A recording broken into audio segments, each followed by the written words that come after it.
GST की विसंगतियों को लेकर प्रांतीय उद्योग व्यापार मंडल 26 फरवरी को उत्तराखंड में विरोध प्रदर्शन करेगा, जिसके बाद आगे की रणनीति तय की जाएगी।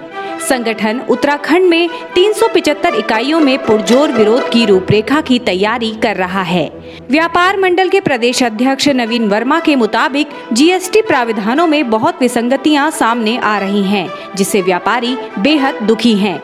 यही नहीं, टैक्स रिटर्न करने में चार्टर्ड अकाउंटेंट की जरूरत पड़ रही है, जिससे व्यापारी आर्थिक बोझ तले दब रहे हैं। उन्होंने कहा कि किसानों के बाद व्यापारी भी बड़ा आंदोलन करने की तैयारी कर रहा है, जिसे देखते हुए जीएसटी की विसंगतियों के विरोध में 26 फरवरी को प्रदेशव्यापी आंदोलन किया जाएगा।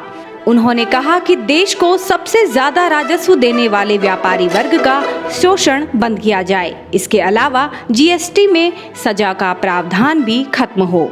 देखिए, जीएसटी को लेके सारा व्यापारी, पूरे हिंदुस्तान का 7.5 करोड़ व्यापारी परेशान है। जीएसटी का जो रिफॉर्म इनने दिया है, जो इन्हें 950 संशोधन किए जीएसटी काउंसिल ने, उसके बाद ऐसा रिफॉर्म दे दिया है कि उसको साधारण व्यापारी भर नहीं सकता।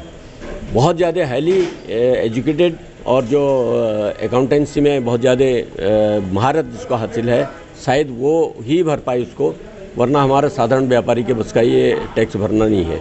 तो हमारा मानना है कि अगर एक राष्ट्र एक कर की व्यवस्था हमारे माननीय प्रधानमंत्री जी ने दे रखी है, उनका हमने स्वागत भी किया, लेकिन उस टैक्स को इतना सरल बनाया जाए कि वो टैक्स हमारा आम व्यापारी भर सके। भाई, हमारे व्यापारी को 50,000 रुपये या 1 लाख रुपये खर्च करके चार्टर्ड अकाउंटेंट या टैक्स एडवाइज़र क्यों रखना पड़े? हम खुद भरने के सक्षम हों तो ऐसा टैक्स व्यवस्था हमारी दी जाए, हमारा मानना ये है।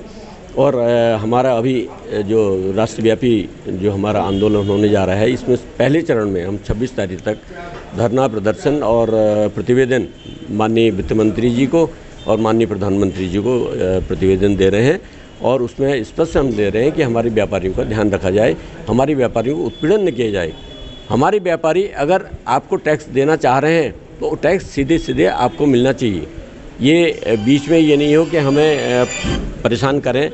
तो हमारे कहने का मतलब है कि किसी भी परेशानी को बचने के लिए हमें हमारे जो व्यापारियों को जिस प्रकार का जो उत्पीड़न किया जा रहा है, जिस प्रकार वो कर रहा है, उससे कहीं ऐसा ना हो कि आने वाले समय में हमें भी किसानों की तरह सड़क में बैठना पड़े।